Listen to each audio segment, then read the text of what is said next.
کہانی کے آغاز میں ہم ایک فوجی طیارہ دیکھتے ہیں جس کے اندر ترک اسپیشل فورسز ایک مشن پر جا رہی ہوتی ہیں۔ یہ کون سا مشن ہے اس کا پتہ آپ کو کچھ ہی دیر میں چل جائے گا۔ دوسری طرف ہم ایک ترک صحافی کیارا کو دیکھتے ہیں جو سرحدی علاقے میں صحافت کرتے ہوئے ISIS جیسے دہشت گردوں کے ہاتھوں اغوا ہو جاتی ہے۔ اب یہ بے رحم درندے اس کا گلا کاٹنے ہی والے ہوتے ہیں، لیکن اس سے پہلے وہ کیارا کو ایک پرچی تھما کر اس پر لکھی باتیں پڑھنے کو کہتے ہیں جن میں ترکی کے بارے میں انتہائی گھٹیا اور توہین آمیز باتیں لکھی ہوتی ہیں۔ مگر دوستو، کیارا ان کی ایک بات نہیں سنتی اور ڈٹ کر ان کی مخالفت کرتے ہوئے کہتی ہے، تم چاہے مجھے مار ڈالو مگر میں یہ پرچی ہرگز نہیں پڑھوں گی۔ اگر میری جگہ کوئی اور ترک شہری ہوتا تو مجھے یقین ہے وہ بھی یہی کرتا۔ یہ سنتے ہی ایک دہشت گرد آگ بگولا ہو جاتا ہے اور بیچاری کیارا کو لات مار کر زخمی کر دیتا ہے۔ کہتے ہیں نا دوستو، جب زمین پر ظلم حد سے بڑھ جاتا ہے تو خدا کسی نہ کسی روپ میں ضرور ظاہر ہوتا ہے۔ اسی لمحے ہم دیکھتے ہیں کہ وہاں سے دو آدمی ریڑھی لے کر گزرتے ہیں جو دراصل کوئی اور نہیں بلکہ وہی اسپیشل ایلیٹ فورس ہوتی ہے جسے میں نے کہانی کے آغاز میں دکھایا تھا۔ انہیں اسی لڑکی کو ریسکیو کرنے کے لیے بھیجا گیا ہوتا ہے۔ آگے ہم ان کے کمانڈر کو دیکھتے ہیں جو ہاتھ کے اشارے سے تمام سنائپرز کو ٹارگٹ سیٹ کرنے اور فائنل شاٹ کے لیے تیار رہنے کا حکم دیتا ہے۔ بالکل اسی لمحے جب دہشت گرد کیارا کا گلا کاٹنے ہی والا ہوتا ہے تبھی وہ تمام سولجرز اپنے اصل روپ میں سامنے آ جاتے ہیں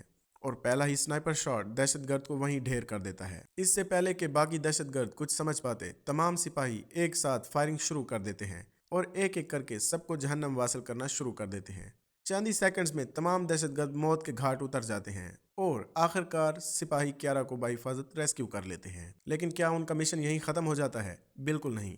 در حقیقت ایلیٹ فورس کا اصل کام کیارا کو بحفاظت اس کے ملک ترکی تک پہنچانا ہوتا ہے، کیونکہ وہ ایک دوسرے ملک کے علاقے میں یہ خفیہ آپریشن کر رہے ہوتے ہیں۔ یہی وجہ ہے کہ یہ مشن انتہائی حساس ہوتا ہے۔ وہ جس جگہ موجود ہوتے ہیں وہ اب بھی خطرے سے خالی نہیں ہوتی، کیونکہ ہر طرف ISIS کے دہشت گرد موجود ہوتے ہیں۔ اس لیے انہیں ہر قدم بہت سوچ سمجھ کر اٹھانا ہوتا ہے اور یہی سفر ہم اس پوری ویڈیو میں دیکھتے ہیں۔ تو چلیں دوستو، دوبارہ کہانی کی طرف لوٹتے ہیں۔ وہاں ٹیم کا کیپٹن کہتا ہے، ہمیں فوراً یہاں سے نکل کر پہاڑ کے اس پار جانا ہوگا کیونکہ ہماری لوکیشن ایکسپوز ہو چکی ہے۔ تبھی کیارا بتاتی ہے کہ اس کے ساتھ اس کے کچھ اور دوست بھی آئے تھے جنہیں جلد از جلد تلاش کرنا ضروری ہے ورنہ وہ درندے انہیں بھی مار ڈالیں گے۔ ٹیم کا ایک رکن بتاتا ہے کہ ہمارے پاس اس کی کوئی اجازت نہیں ہے، ہمیں صرف تمہیں ریسکیو کرنے کے لیے بھیجا گیا ہے۔ یہ سنتے ہی کیارا غصے میں کہتی ہے، بھاڑ میں جاؤ، میں خود ہی انہیں ڈھونڈ لوں گی۔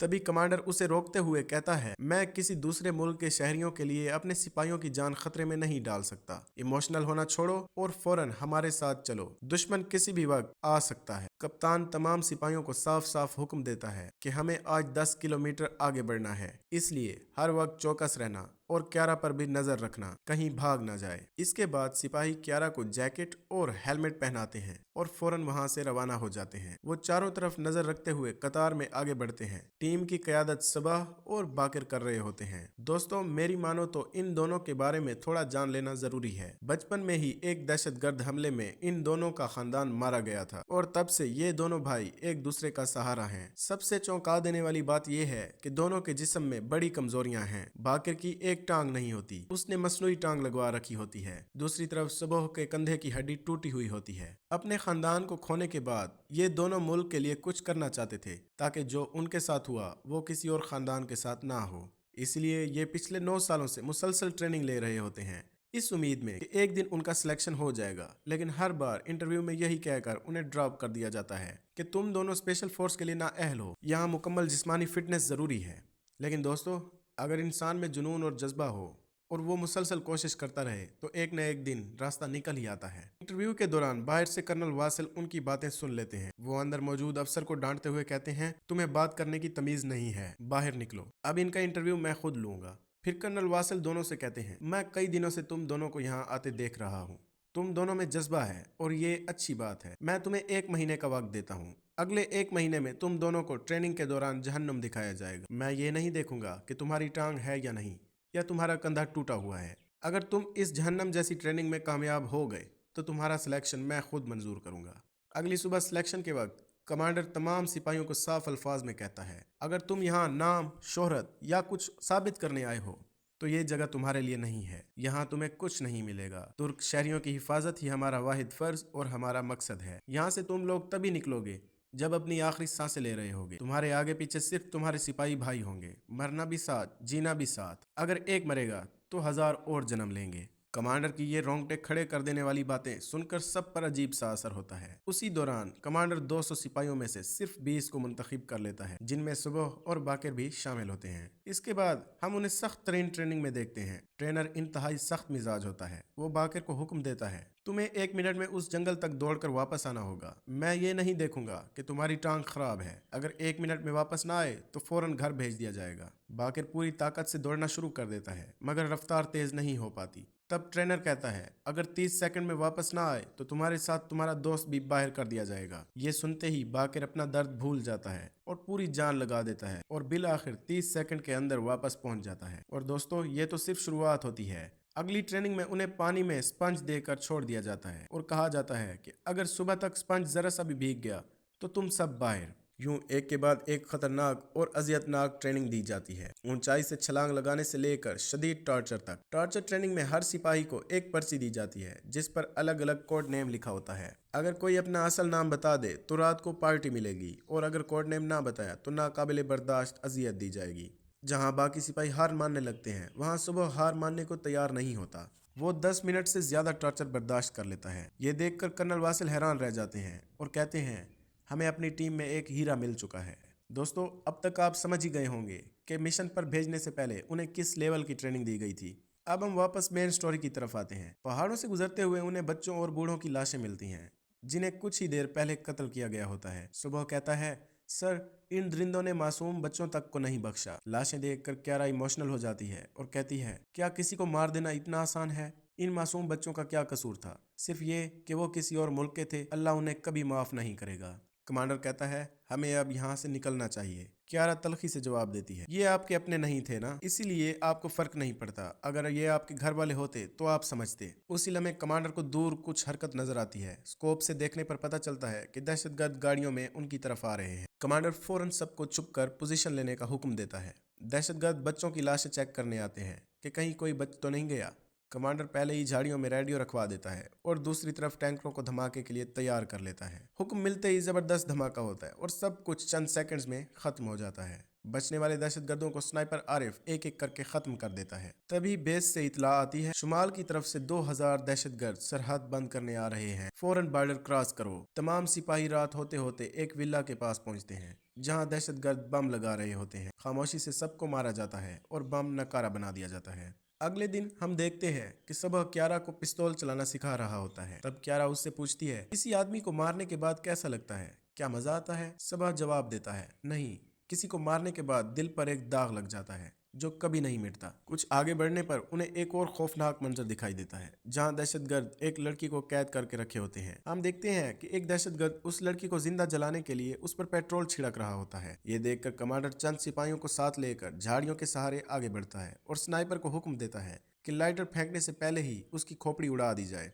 उसी लम्हे स्नाइपर आरिफ एक जबरदस्त हेडशॉट मारकर दहशतगर्द को वहीं खत्म कर देता है। झाड़ियों से निकलकर बाकी सिपाही भी फायरिंग शुरू कर देते हैं और कुछ ही लम्हों में शदीद लड़ाई छिड़ जाती है। ऊपर से आरिफ मुसलसल स्नाइपर कवर दे रहा होता है। इसी दौरान एक सिपाही को कहीं से गोली लग जाती है। तब पता चलता है कि पहाड़ों की चोटी से दुश्मन का स्नाइपर उन्हें निशाना बना रहा है। दुश्मन आरिफ को भी मारने की कोशिश करता है, मगर वो बच जाता है। इस बार आरिफ दुश्मन स्नाइपर को एक ही गोली में जहन्नम वासिल कर देता है। इसके बाद कमांडर उस लड़की को बाहिफाजत रेस्क्यू कर लेता है। लड़की जज्बाती होकर कहती है, मुझे इन दरिंदों से बचाने के लिए मैं आपके लिए अल्लाह से रोज दुआ मांगा करूंगी, आमीन। ये सुनकर कमांडर भी जज्बाती हो जाता है, क्योंकि उसकी भी एक बेटी थी जो उसे ऐसे ही गले लगाकर आमीन कहा करती थी, मगर अब वो इस दुनिया में नहीं रही थी। आगे उन्हें एक रूसी फौजी शदीद जख्मी हालत में मिलता है। वो बताता है कि वो भी अपने शहरियों को बचाने आए थे, मगर इस मिशन में उसके तमाम साथी मारे जा चुके हैं। कमांडर उसका दर्द कम करने के लिए उसे मॉर्फिन लगाता है। रूसी फौजी बताता है कि दुश्मनों की तादाद बहुत ज्यादा थी। ये सुनकर कमांडर समझ जाता है कि उन्हें जितना जल्द हो सके यहाँ से निकलना होगा। रूसी फौजी मजीद मॉर्फिन लेने से मना कर देता है और कहता है, मेरे लिए ये सब खत्म मत करो, अब मेरा वक्त आ गया है, मैं इस हालत में जिंदा नहीं रह सकता, मुझे गोली मारकर आजाद कर दो। कमांडर दिल पर पत्थर रखकर उसे आज़ादी दे देता है। इसके बाद क्यारा उस बचाई गई लड़की से मालूमात लेने की कोशिश करती है, मगर वो कुछ नहीं बताती। फिर वो लड़की उन्हें अपने गांव ले जाती है। सिपाही पूरे गांव को चेक करके महफूज बनाते हैं, मगर वहाँ सिर्फ आम शहरी ही होते हैं। लड़की अपनी माँ से लिपट जाती है और ये मंजर देखकर तमाम सिपाहियों को अपनी अपनी फैमिली याद आ जाती है। एक बूढ़ा शख्स कमांडर का शुक्रिया अदा करता है और बताता है कि गांव में एक साबिक फौजी बुरहान भी है, जिसकी एक टांग जंग में ज़ाय हो चुकी है। बुरहान उन्हें अपने घर ले जाता है। खाने के बाद सब रात वहीं आराम करने का फैसला करते हैं। तभी बेस से इतला आती है कि अगले दिन 1000 इराकी दहशतगर्द उस गांव पर हमला करने वाले हैं और सिपाहियों को हिदायत दी जाती है कि लड़ाई में ना पड़े और सिर्फ क्यारा को महफूज तरीके से मुल्क पहुंचाएं। ये सुनकर कमांडर शदीद कश्मकश में पड़ जाता है। वो सोचता है कि जिस गांव ने आज उन्हें सहारा दिया वो कल मिट जाएगा। क्यारा चीख कर कहती है, कल ये सब मार दिए जाएंगे और आप यहाँ से भागने की तैयारी कर रहे हैं। ये कौन सी फौजी तरबियत है? अगर ये आपकी बेटी होती तो क्या आप भी भाग जाते? कमांडर सख्त लहजे में कहता है, ये मेरा मिशन नहीं है, मुझे ऊपर भी जवाब देना होता है। क्यारा जवाब देती है, अगर आप इन मासूम लोगों को छोड़कर जाना चाहते हैं तो मुझे भी यहीं छोड़ दें, मैं इनके साथ लड़ूंगी। कुछ देर बाद कमांडर एक खत लिख रहा होता है। वो सुबह से पूछता है, अगर तुम मेरी जगह होते तो क्या करते? सुबह जवाब देता है, मैं भी इन्हें अकेला छोड़कर नहीं जाता, ये इंसानियत के खिलाफ है। तब कमांडर फैसला करता है, हम यहीं रुकेंगे और उन 1000 दहशतगर्दों का मुकाबला करेंगे। अगली सुबह तमाम सिपाही गांव के बच्चों को हेलीकॉप्टर में बिठा देते हैं। ये मंजर देखकर क्यारा बहुत खुश हो जाती है और कमांडर से कहती है, सर मैं भी आप लोगों के साथ यहीं रहकर लड़ूंगी। कमांडर सख्ती से जवाब देता है, बिल्कुल नहीं, तुम्हें बाहिफाजत बॉर्डर तक पहुंचाना हमारा पहला मिशन है और मुझसे वादा करो कि तुम इस जंग के बारे में ना कुछ लिखोगी और ना ही कुछ किसी को बताओगी। क्यारा जिद करती है, मगर कमांडर कहता है, अगर तुम जरा सी भी मेरी इज्जत करती हो तो बराह करम चली जाओ। जाते जाते कमांडर क्यारा को वो खत दे देता है जो उसने रात को लिखा था और कहता है, ये खत तब पढ़ना जब तुम बॉर्डर क्रॉस कर लो। उसके बाद कमांडर बेस को इतला देता है, सर हम वापस नहीं आ रहे, हमारा मिशन अभी खत्म नहीं हुआ। हमने 1000 इराकी दहशतगर्दों के खिलाफ लड़ने का फैसला किया है। वो एक एक करके तमाम सिपाहियों से पूछता है और सब लड़ने के लिए तैयार होते हैं। कमांडर सबको समझाता है, ये कोई पबजी या फ्री फायर का खेल नहीं, ये हमारी जिंदगी का सबसे मुश्किल जंग है। हम सिर्फ 7 हैं, हथियार भी महदूद हैं, मगर हमारा सबसे बड़ा हथियार टीम वर्क है। सुबह मंसूबा बताता है कि दुश्मन को यह महसूस होना चाहिए कि हमारी तादाद ज्यादा है, इसलिए उन्हें चारों तरफ से उलझाया जाएगा। रास्तों में बम नस्ब किए जाते हैं ताकि ज्यादा से ज्यादा दुश्मन वहीं खत्म हो जाए। गांव के एक लड़की गोला बारूद पहुंचाने की जिम्मेदारी लेती है और कहती है, मेरे दादा कहते थे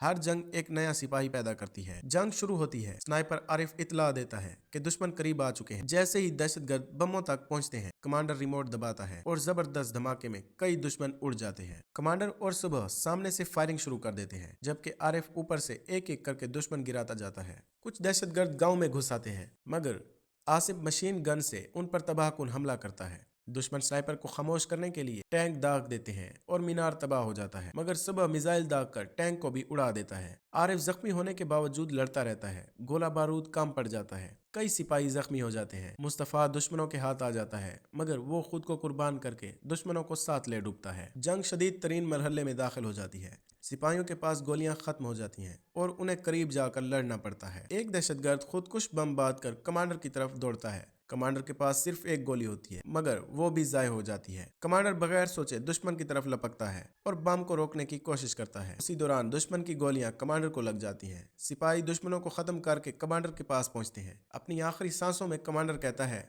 देखा हमने कर दिखाया, इस दुनिया में कुछ भी नामुमकिन नहीं। वो अपना कैप्टन बैज सुबह को देता है और शहीद हो जाता है। तमाम सिपाही जज्बाती हो जाते हैं। दूसरी तरफ हम देखते हैं कि क्यारा हेलीकॉप्टर में बॉर्डर क्रॉस कर चुकी होती है। वो कमांडर का दिया हुआ खत पढ़ती है। खत में लिखा होता है, मेरी भी एक बेटी थी, अगर वो आज जिंदा होती तो मैं चाहता कि वो तुम जैसी होती, बहादुर, समझदार और मुश्किल वक्त में किसी को अकेला ना छोड़ने वाली। अगर तुम वाकई हमारी इज्जत करती हो तो खुद को कभी मत बदलना और हमेशा लोगों से मोहब्बत करते रहना। ये पढ़कर क्यारा ज़ारो कतार रो पड़ती है। और दोस्तों, इसी के साथ हमारी आज की कहानी यहाँ खत्म होती है। उम्मीद है आपको वीडियो पसंद आई होगी। अगर वीडियो अच्छी लगी हो तो हमारी दूसरी वीडियोस भी जरूर देखें। आपका बहुत